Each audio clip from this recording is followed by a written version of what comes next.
नमस्कार, welcome to my channel. मैं हूं मनीषा। दोस्तों, आज हम आपके साथ एक बार फिर से घर गृहस्थी से संबंधित बहुत सारी छोटी छोटी जानकारी शेयर करेंगे।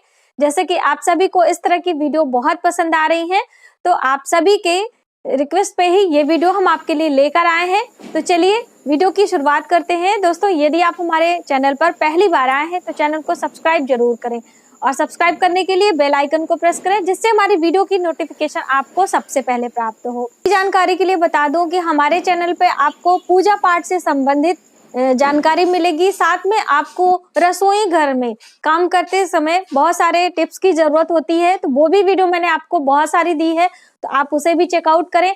और यदि आप कोई रेसिपी चाहते हैं तो आप वो भी सर्च कर सकते हैं। हमारे चैनल पे आपको रेसिपी संबंधित भी जानकारी मिल जाएगी।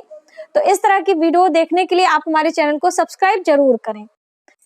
तो चलिए देर ना करते हुए अपने वीडियो की शुरुआत करते हैं। दोस्तों, सबसे पहले तो आपको अपने घर में बिल्कुल शांतिपूर्ण माहौल रखना चाहिए। छोटी छोटी बातों में बहस ना करें। संध्या के समय, खास तौर से जो संध्या वंदन का समय होता है हमारे हिंदू सनातन धर्म में संध्या की बहुत बड़ी मान्यता है।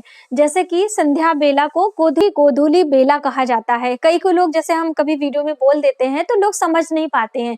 तो गोधूली बेला का मतलब होता है कि पहले जब इतनी सुविधाएं हमारे पास नहीं थी, तो भगवान श्री कृष्ण जब संध्या के समय सूर्य धीरे धीरे अस्त जब होने लगता था, तो उसके पहले भगवान श्री कृष्ण अपनी सभी गायों को लेकर अपने घर की तरफ लौटते थे। और गायें दिन भर चारा खाने के लिए जंगलों में, वनों में जाया करती थी, और वहीं पर भगवान श्री कृष्ण बांसुरी बजाया करते थे। तो ऐसे जब वो लेकर आते थे, तो गायों के खुर से, जब गायें एक साथ एक लय में चलती थी, तो उनके गले से, जो घंटियां उनके गले में बंधी होती थी, उससे एक मधुर आवाज निकलती थी, और उनके पैरों के खुरों से एक धूल उत्पन्न होती थी, यानी कि चारों तरफ से बिल्कुल धुंध जैसा छा जाता था। तो उसी के लिए उसे गोधूली बेला, यानी कि गौ के खुर से निकली हुई जो धूल उड़ती है, उस गोधूली बेला को कहा जाता है संध्या के समय को। तो इस तरह से ये गोधूली वहां से शब्द निकल के आया है। तो गोधूली बेला के समय कुछ एक चीजों का आपको विशेष ध्यान रखना चाहिए। जैसे कि उस समय आपको घर में कलह कलेश नहीं करना चाहिए। उस समय आपको भगवान का ध्यान करना चाहिए, यानी कि अपने घर में धूप दीप दिखाना चाहिए। सोना नहीं चाहिए। बहुत सारे लोग सो जाते हैं, तो संध्या के समय आपको सोना नहीं है, बहुत ही गलत होता है। घर में लक्ष्मी का आगमन नहीं होता है। संध्या के समय ही माता लक्ष्मी धरती पर भ्रमण करने के लिए निकलती हैं, और जिसके घर में शांतिपूर्ण माहौल रहता है, घर में धूप दीप होती है, सुगंधित वातावरण होता है, माँ लक्ष्मी उसी के घर में प्रवेश करती हैं। तो आप संध्या के समय माता तुलसी के बिरवा के पास में एक छोटा सा दीपक अवश्य लगाया करें। अपने घर के पूजा मंदिर में धूप दीप करें। सुगंधित पुष्पों से आप अपने घर को बिल्कुल सुगंध रखें। आप इत्र भी इस्तेमाल कर सकते हैं, जो गुलाब के इत्र होते हैं, उन्हें भी आप अपने छोटा सा कॉटन में लगा के अपने घर के अलग अलग स्थानों पे भी रख सकते हैं, पूजा मंदिर में रख सकते हैं। इससे भी बहुत अच्छा सुगंधित वातावरण रहता है। साथ ही दोस्तों, आपको अपने घर में गुग्गल और कपूर लोबान की धुनी करना चाहिए।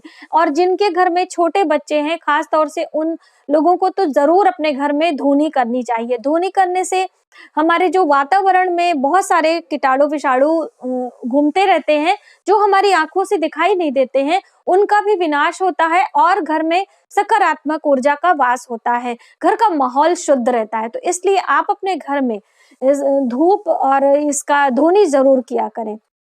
इसकी वीडियो मैंने आपको दी है, तो आप वह भी देखें कि कैसे हमें किन किन चीजों से धुनी अपने घर में बनानी होती है। दूसरी बात दोस्तों, हम बात करेंगे जैसे कि अपने घर में वास्तु के अनुसार चीजों को कैसे व्यवस्थित रखा जाए। तो अब हम बात करेंगे घड़ी के बारे में। जैसे कि घड़ी सभी के घर में होती है, छोटी हो या बड़ी हो, लेकिन घड़ियां सबके घर में होती हैं। तो उन्हें हमें सही दिशा में कहाँ लगाना चाहिए, सही दिशा क्या होती है वास्तु के अनुसार। तो वास्तु के अनुसार अपने घर की घड़ियों को आप हमेशा पूर्व की दिशा में लगाएं। घड़ियों को पश्चिम की दिशा में भी लगा सकते हैं। और दोस्तों, घड़ियां कहाँ नहीं लगानी चाहिए, ये भी आप ध्यान रखें। कभी भी घड़ी को आपको मुख्य द्वार पर नहीं लगाना चाहिए। जैसे बहुत सारे लोगों का मुख्य द्वार के पास ही ड्राइंग रूम होता है, और वहीं पर वो सीधे दिशा में लगा लेते हैं। ऐसा करना बिल्कुल गलत होता है। आपको अपने घर की जो घड़ियां होती हैं उन्हें पूर्व की दिशा में लगाएं। अगर आपके ड्राइंग रूम में ऐसी व्यवस्था है तो आप पश्चिम दिशा का भी चुनाव कर सकते हैं, लेकिन दरवाजे के मुख्य द्वार पे, जैसे दरवाजा कहीं का भी दरवाजा हो, इंटर करते समय ऊपर बॉर्डर में आपको घड़ियां नहीं लगाना चाहिए। अगर आपने ऐसा किया है तो आप खुद नोटिस करेंगे कि जो आपके घर से आने जाने का समय है, जैसे आप ऑफिस जाते हैं या बच्चे स्कूल जाते हैं, तो उनकी आने जाने का समय सही नहीं रहता है, हमेशा वो लेट हो जाते हैं। इसलिए आपको घर के ऊपरी हिस्से में, मुख्य दरवाजे के या किसी भी दरवाजे के ऊपरी हिस्से में आपको घड़ी नहीं लगानी चाहिए। ठीक है, अब हम बात करेंगे कि घड़ी के जो समय होता है उसे कभी भी पीछे नहीं रखना चाहिए। समय की गति हमेशा बदलती रहती है और समय हमेशा आगे को बढ़ता है। इसलिए आपको अपने घर की जो घड़ियां होती हैं, आप उन्हें 4 मिनट 5 मिनट फास्ट भी रख सकते हैं अपने समय को जल्दी काम करने के लिए, क्योंकि हम लोग ज्यादातर सभी काम घड़ी देख के करते हैं कि अभी ये समय हो गया, अभी ये करना वो करना। तो इसलिए आप समय से हर काम कर पाए, इसके लिए घड़ी को आप 2-3 मिनट फास्ट भी रख सकते हैं, ये भी बहुत अच्छा होता है। लेकिन कभी भी घर में बंद घड़ी या फिर जो घड़ी चल नहीं रही है, सेल खत्म हो गया या किसी कारणवश से आपकी घड़ियां बहुत सारी जो हाथ में पहनने वाली होती हैं वह भी, और जो दीवार पे टांगने वाली होती है वह भी, कभी भी बंद नहीं रखना चाहिए। दोस्तों, जो घड़ियां होती हैं या कोई भी इलेक्ट्रॉनिक सामान होता है जहां पे उसका जॉइंट होता है, जोड़ में हमेशा लेड का इस्तेमाल किया जाता है और लेड का संबंध सीधे सीधे राहु से होता है। और जब तक वो इलेक्ट्रॉनिक सामान या फिर आपकी घड़ियां चलती रहती हैं तो उसका सकारात्मक प्रभाव हमें मिलता है, और जहां पर जैसे ही वो बंद होती हैं, वो जो लेड होता है उसमें जो राहु का निवास होता है, उससे नकारात्मक ऊर्जाएं हमारे घर में फैलने लगती हैं। इसीलिए आपको हमेशा आपने देखा होगा कि कहा जाता है कि बंद घड़ियां, खोटे सिक्के या फिर इलेक्ट्रॉनिक सामान बिगड़ गया है, खराब हो गया, तो आप उसे जल्द से जल्द रिपेयर कराएं, और या फिर आपके इस्तेमाल की चीज नहीं है तो आप उसे कबाड़ी में बेच सकते हैं। तो इन बातों का जरूर ध्यान रखें। अब हम बात करेंगे दूसरी, मिरर, आईना, जिसमें हम लोग अपने आप को देखते हैं। आईना हमारे प्रतिबिंब को दर्शाता है, तो आप हमेशा आईना को कहाँ लगाएं जिससे आपके घर में जो है सकारात्मक ऊर्जा का वास हो। आईना हमें रिफ्लेक्शन से, यानी कि आईने में जो चीजें दिखती हैं वही रिफ्लेक्ट करके हमें वो दिखाता है, इसलिए ऐसी दिशा में आप लगाएं जिससे वहां से सकारात्मक ऊर्जा का आपको जो रिफ्लेक्शन आए, सकारात्मक होना चाहिए। तो सबसे पहले जो मिरर होता है उसे कभी भी आपको दक्षिणी दीवार पे नहीं लगाना चाहिए। ठीक है, मिरर होता है उसे पूर्व की दिशा में लगाना चाहिए या फिर आपको उत्तर की दिशा में लगाना चाहिए, ये बहुत ही शुभ होता है। और मान लीजिए आपका जो मिरर है बेडरूम में रखा हुआ है, तो इस बात का भी आपको ध्यान देना होता है कि बेडरूम में रखा हुआ मिरर आपके बेड को ना दिखाए। जैसे बहुत सारे लोग क्या होते हैं, जो ड्रेसिंग वगैरह होता है ऐसे अरेंजमेंट करा लेते हैं कि सीधे जब भी आप बेड पे बैठते हैं, उठते हैं, वो सभी प्रतिबिंब आपके मिरर में दिखाई देता है। ऐसा बिल्कुल भी नहीं होना चाहिए। अब मान लीजिए आपकी सेटिंग ऐसे हो ही गई है, तो आप क्या करें, एक मोटा पर्दा, थोड़ा सा मोटा होना चाहिए, जिससे आप उस मिरर पर उस शीशे को आपको ढक के रखना चाहिए। जब आपको इस्तेमाल करना हो तो आप करें, उसके बाद उसे ढक दें, क्योंकि जब आप बैठे रहेंगे बेड पे और वो रिफ्लेक्शन आएगा तो आपका स्वास्थ्य अच्छा नहीं रहेगा।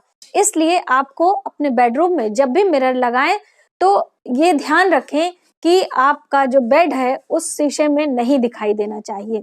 इस बात को हमेशा ध्यान रखें।